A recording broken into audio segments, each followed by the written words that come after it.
Governor గారిని కలవడం జరిగింది. నిన్న మా పార్టీ బృందం ఎంపీలతో కూడిన పార్టీ బృందం నిన్న ఢిల్లీలో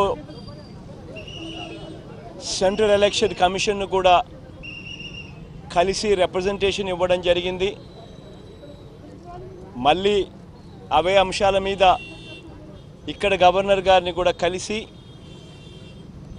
రాష్ట్రంలో దిగజారుతా ఉన్న లా అండ్ ఆర్డర్ సిచ్యువేషన్ మీద మళ్ళీ రిప్రజెంటేషన్ ఇవ్వడం జరిగింది.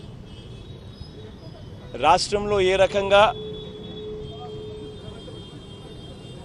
దాడులు జరుగుతాయి,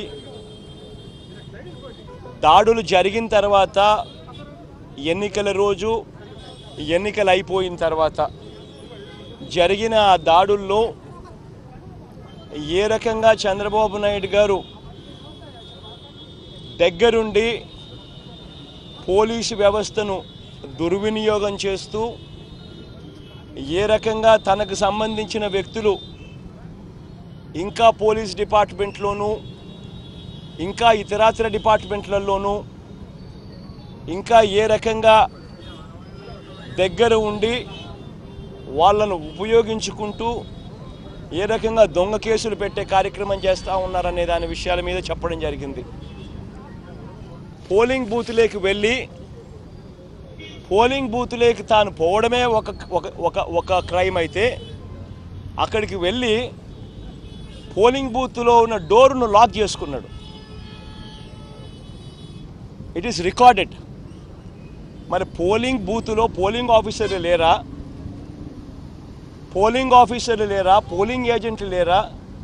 ఇంతమంది సమక్షంలో ఒక బూత్లోకి ఈయన వెళ్ళిపోయి పోలింగ్ బూత్ డోర్ను లాక్ చేసేసుకొని చొక్కాలు చింపుకోవడం, లాక్ చేసేసుకొని తనంతటి దాని చొక్కాలు చింపుకోవడము, ఇవన్నీ వీళ్ళందరి సమక్షంలో జరిగితే ఎందుకు ఆయన మీద కేసులు పెట్టరా? పోలింగ్ బూత్లోకి వెళ్ళి డోర్ లాక్ చేసుకోవడం పనిషబుల్ క్రైమ్ కాదా? కేసు పెట్టదగ్గ క్రైమ్ కాదా? ఒక వ్యక్తి అలా వెళ్ళి చేయొచ్చా? ఒక బూత్లోకి చొరబడి పోలింగ్ బూత్ డోర్ లాక్ చేసేసుకొని భయభ్రాంతులకు గురి చేయొచ్చా? చొక్కా చింపుకోవడము అవన్నీ చేయొచ్చా? అక్కడ ఆయన మీద ఎందుకు కేసు పెట్టలా? యథేచ్ఛగా వాళ్ళకు ఓట్లు వేయలేదని ముస్లిమ్స్ను ఎస్సీలను ఏకంగా వాళ్ళ ఇళ్ళ మీద దాడి చేసి కొట్టచ్చా? కొట్టినా కేసులు ఎందుకు పెట్టలేదు? తెలుగుదేశం పార్టీ వాళ్ళు ఏకంగా పోలింగ్ రోజు కొట్టారు, కుట్లు పడినాయి, ఏకంగా కుట్లు పడ్డాయి. ఈ రోజు కూడా హాస్పిటల్లో ఉన్నాడు. ఎందుకు కేసు పెట్టలేదు? అసలు ఎక్కడ లా అండ్ ఆర్డర్ ఉంది? యథేచ్ఛగా ఒక 40 మంది డిఎస్పీలను వీళ్ళు ఇష్టం వచ్చినట్టుగా అవుట్ ఆఫ్ టర్న్ ప్రమోషన్లు ఇచ్చినారు ఒక కులానికి సంబంధించిన వాళ్ళను. మిగతా వాళ్ళకి ఎవరికి ఇవ్వాల, కేవలం ఒకే కులానికి సంబంధించిన వాళ్ళని చంద్రబాబు నాయుడు గారు ఇంతకుముందు కూడా ఎలక్షన్ కమిషన్ మేము కంప్లైంట్ చేసినాం. అవుట్ ఆఫ్ టర్న్ ప్రమోషన్స్ డిఎస్పీలుగా. ఆ డిఎస్పీలు ఇష్టం వచ్చినట్టుగా వీళ్ళ తొత్తులుగా బిహేవ్ చేస్తూ ఉండరు. వీళ్ళకి నచ్చిన వాళ్ళను ఎస్పీలుగాను ఇతరత్ర ప్లేసుల్లోనూ ఇంపార్టెంట్ ప్లేసుల్లోనూ లా అండ్ ఆర్డర్లోనూ ఇంటెలిజెన్స్లోనూ ఇష్టం వచ్చినట్టుగా పోస్టింగ్లు ఇచ్చారు. వీళ్ళందరూ కలిసి ఇవాళ లా అండ్ ఆర్డర్ ఇంత దారుణంగా డిటూరియేట్ అవుతూ ఉంటే అన్యాయంగా కేసులు ఎవరి మీద పెడతా ఉన్నారు? పెట్టాల్సిన వాళ్ళ మీద కేసులు పెట్టుకోకుండా బాధితుల మీద కేసులు పెట్టే పరిస్థితిలోకి ఈరోజు ఈ వ్యవస్థ దిగజారిపోయింది. ఇంత దారుణంగా లా అండ్ ఆర్డర్ దిగజారిపోయిన పరిస్థితుల్లో ఇంటర్వ్యూన్ కాండి అని చెప్పి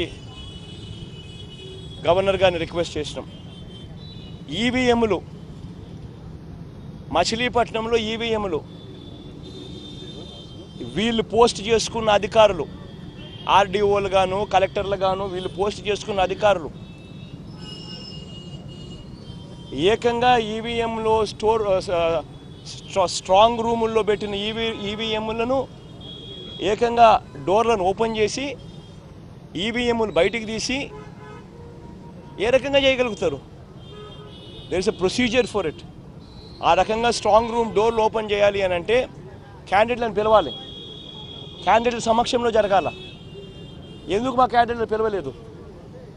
ఏ రకంగా మచిలీపట్నంలో డోర్లు ఓపెన్ చేయగలిగినారు స్ట్రాంగ్ రూమ్ డోర్ను?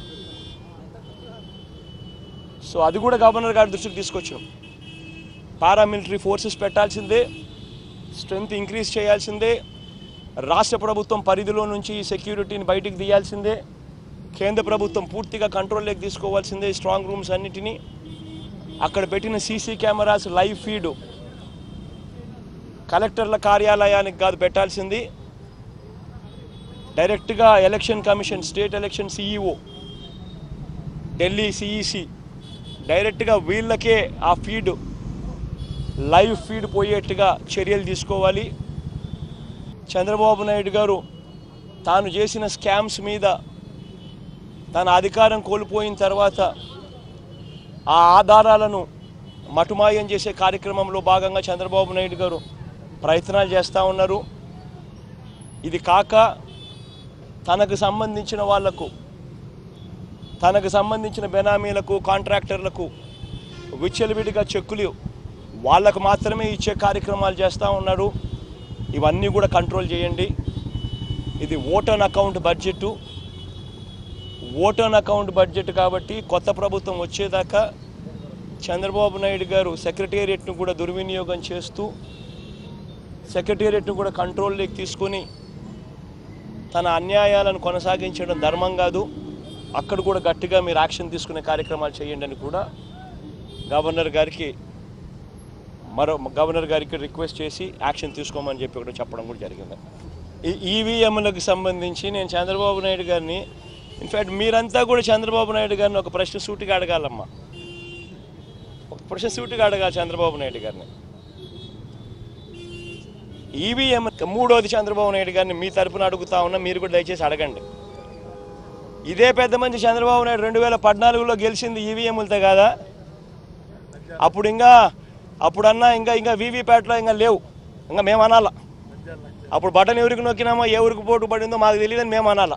అప్పుడు చంద్రబాబు నాయుడు 2014లో గెలిచినప్పుడు అది కూడా లేదు, అయినా మేమేమనలా. ఒక ముఖ్యమంత్రి స్థాయిలో ఉన్న వ్యక్తి ప్రజలు తనను వ్యతిరేకంగా ఓటు వేస్తున్నారు అని చెప్పి తెలిసి ప్రజల గాలి తన వైపు లేదు అని తెలుసుకొని ఎంతటి దారుణంగా డెమోక్రసీని అవహేళన చేస్తూ, ప్రజల తీర్పును అవహేళన చేస్తూ మాట్లాడుతూ ఉంటే ఈ మనిషి నిజంగా మనిషేనా అని అడుగుతా ఉన్నా. ఈయన బుద్ధి ఈ 5 ఏళ్ళు చూస్తే ఈయన బుద్ధి అయ్యేది. గెలిస్తే సింధుకు నేనే బ్యాడ్మింటన్ నేర్పించిన, బిల్ గేట్స్ కంప్యూటర్ ఎలా నొక్కాలో నేనే నేర్పించిన, సెల్ ఫోన్ నేనే కనిపెట్టా,